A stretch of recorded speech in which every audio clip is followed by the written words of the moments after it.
Pressés de partir en vacances, nous quittons souvent trop vite la maison. Et on oublie de prendre le temps de faire ces gestes économiques indispensables avant de partir. Heureusement, nous avons sélectionné pour vous des gestes simples à ne pas oublier avant de partir en vacances. Ces 4 gestes adouciront notre facture, alors ne les négligeons pas. Regardez. 1.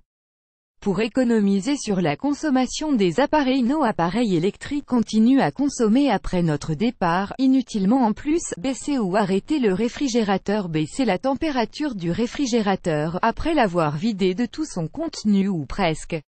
Si vous partez plus de 10 jours, éteignez-le carrément et procédez à un dégivrage du bloc congélation de votre réfrigérateur. Laissez la porte entrouverte pour éviter les mauvaises odeurs. Dégivrer le congélateur, c'est le bon moment pour vous y mettre. Dégivrer régulièrement son congélateur permet d'économiser environ 30 € par an. Les appareils électriques de la maison, veillez à ce que tous vos appareils, télévision, ordinateur, box internet, micro-ondes etc. soient éteints et pas en veille. Sur une année, et la consommation des appareils en veille vous coûte aux alentours de 50 €. Si vous ne voulez pas les débrancher un par un en partant, branchez-les à l'année sur une multiprise avec interrupteur. C'est encore plus simple, ces gestes vous permettent également d'éloigner les risques d'incendie. Attention tout de même à savoir redémarrer ces appareils à votre retour. Coupez le chauffe-eau, coupez l'alimentation électrique du chauffe-eau ou de la chaudière si vous partez plus d'une semaine. Selon nos calculs, le montant économisé s'élèvera à une quinzaine d'euros sur 3 semaines. 2. Pour économiser sur l'éclairage, éteindre les lumières en partant, vérifiez qu'aucune lumière ne reste allumée et que les éclairages automatiques, qui s'allument lors d'un passage, ne sont plus activés. Un conseil, au lieu de programmer une lumière automatique pour faire croire à d'éventuels cambrioleurs que vous êtes chez vous, demandez à vos voisins d'ouvrir et de fermer vos volets. Cette méthode est efficace et gratuite. 3.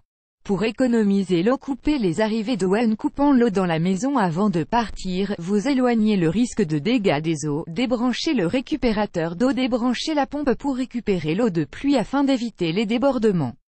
Pour que vos plantes restent belles, demandez à un voisin de venir les arroser en se servant du récupérateur d'eau de pluie.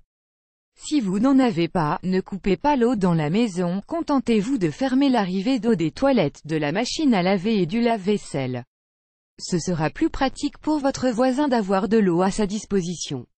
Je me souviens d'une année où je devais arroser les plantes de l'un de mes voisins. Il avait coupé l'eau et je devais ramener les arrosoirs de chez moi. C'était moyennement pratique. 4. Pour économiser sur le chauffage, baissez le thermostat. La question ne se pose pas en été, mais pensez à baisser le thermostat l'hiver en position hors gel. Ne le coupez pas complètement pour protéger la maison de l'humidité. Fermez les volets. Fermez tous les volets rendra la maison moins accessible aux cambrioleurs et l'isolera davantage de la température extérieure. Pour que les plantes continuent à voir la lumière, je les mets dans ma salle de bain. Quand tout est verrouillé, on part l'esprit tranquille et ça n'a pas de prix. Connaissez-vous d'autres gestes économiques à faire avant de partir en vacances? Trouvez-vous cela utile d'y penser avant de partir? Laissez-nous un commentaire pour en parler. Vous aimez cette astuce? Partagez-la avec vos amis sur Facebook. À découvrir aussi, 26 astuces simples pour économiser de l'énergie chez soi, 32 astuces qui marchent pour économiser de l'énergie.